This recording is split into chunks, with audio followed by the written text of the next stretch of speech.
Good day, everyone. Welcome back to the Dirty Pat Walsh channel on YouTube with me, your host, Dirty Pat Walsh. It is a beautiful, glorious Thursday around noontime, and I'm dipping some Stoker's Fine Cut Wintergreen. That's what I'm dipping on. And this is a video for my playlist. Tales of being a punk rocker in the teenage punk rocker in the 80s. So there's a lot of things, like to be considered a real punk rocker. You kind of had, and like we're all just so young kids. There was certain things that you had to go through, certain things you had to see. Um,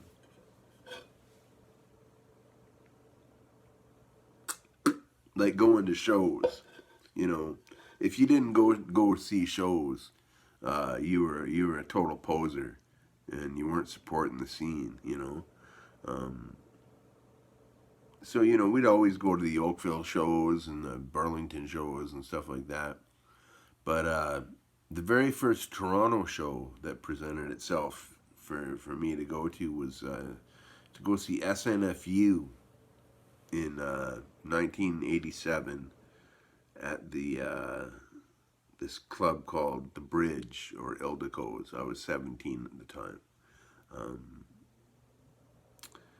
and yeah, never really. I've been to Toronto with my folks and stuff. I lived in a suburb of Toronto, but I didn't really go there much.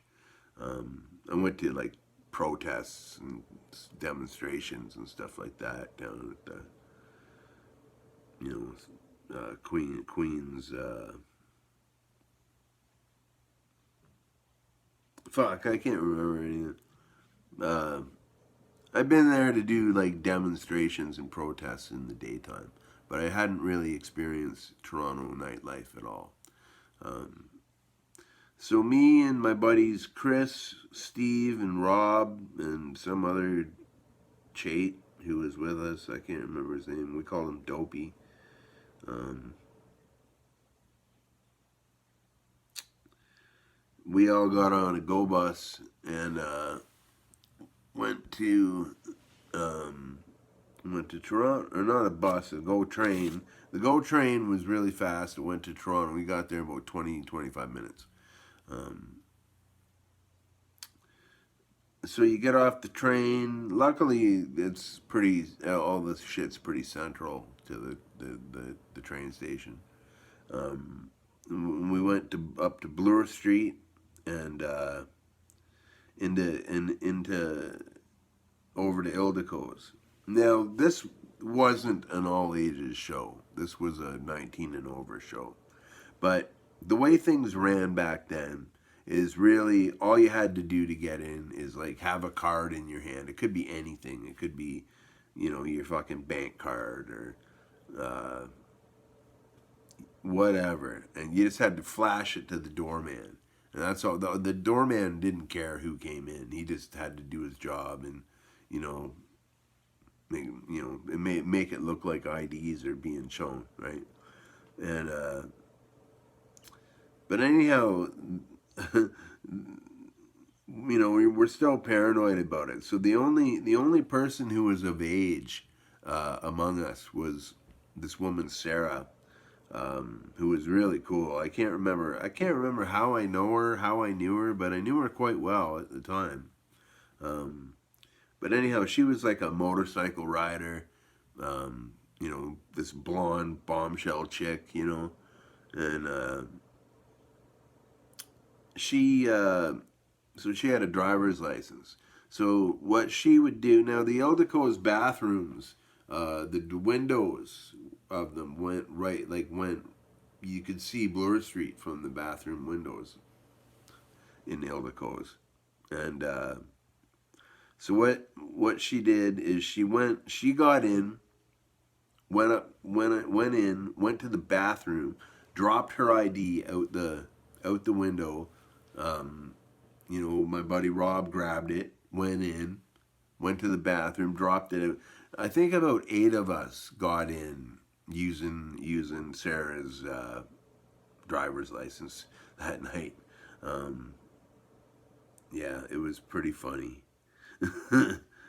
My memory is pretty blurry of it all, but it was. I remember it being quite an ordeal, quite a panic-inducing event for me, and but pretty funny to think about in the end. So we all got in, and the very first band that came on was a band called the Nunfuckers, and their singer ended up being a very good friend of mine here in the '90s in Peterborough. He lived in Peterborough in the '90s, and name was Rob. And now the Nunfuckers had a pretty, that's a pretty obscene name, right? But they didn't really live up to their name. Like Jello Biafra actually reached out to them from Alternative Tentacles, thinking they're going to be some wild, crazy act, and they sent them their 7-inch or whatever, and didn't hear back. So, but they were great. They were an awesome band, an awesome live band, and thoroughly fucking enjoyed them. And it was their first real time being at a show in the city where you're crushed up at the front of the stage and everyone's fucking stage diving and you're getting kicked in the head and then you get up on stage and do a stage dive. It was my first time doing that shit. It was fun as hell. I wish my body could still take that kind of punishment now. Nobody ever fell. Nobody ever hit the ground in a pit. The pit, what they called the pit, was basically the front of the stage where you're either fucking crammed up on the stage. That was me, or you're dancing. They called it. Now they call it moshing, but back then we just called it slam dancing. And or so I think I can't remember something stupid. I called it slam dancing. You know,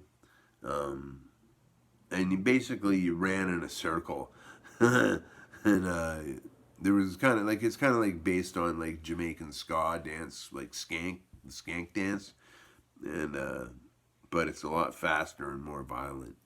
But nobody ever got hurt seriously, and you fall down, people pick you up. You drive off the stage, people are damn sure they're gonna catch you. So it was pretty cool, man. Seeing all that and being part of all that for the first time. So the Nunfuckers played, and then the Problem Children came on. Now, I'd never seen or heard of the Problem Children before. It turns out they're a band from Dunville, which is kind of a suburb of Hamilton. So they're basically a Hamilton band. Kind of drunk punk rock. They're still one of my favorite bands. Seeing them was legendary to me. It was just amazing, and I ended up becoming kind of friends through correspondence with Jamie Problem, the main dude. I was still in touch with him up until I lost my last Facebook account, and I had him on Facebook there, but I on my new account I don't. But super cool guy. He used to send me all the Problem Children stuff for my fanzine, like record like they're what is it? They're fucking 7 inches for review, or I think they did an interview with me. Not that I was a very good interviewer, but they contributed a great deal to Warehouse of Strangers fanzine. Let me just put it that way. Yeah, legendary. Seeing the Problem Children play, and I saw them. I saw them I can't even count the amount of times I've seen the Problem Children play. But whenever sometimes you go to gigs and you don't know who the supporting acts are until you get there.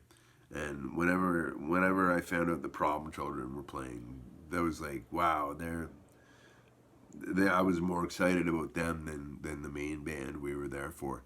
I loved them so much.